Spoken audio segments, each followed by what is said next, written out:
To setting up a Netgear Wi-Fi extender using the WPS button, follow the given steps and instructions. First of all, adjust the antennas and plug your Netgear extender into an electrical outlet. Remind one thing that the placement of Netgear Wi-Fi extender near your router. Power on the Netgear extender and press WPS button of router and extender at the same time. It takes time to connect with router.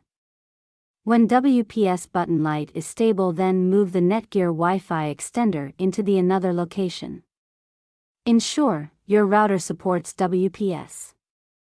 If you are unsure, then check the router manual. Now your Netgear Wi-Fi extender is ready for working after WPS setup.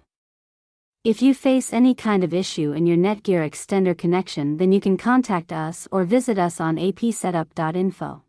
Thanks for watching us. If this video really helpful, then please subscribe my channel for more informative updates.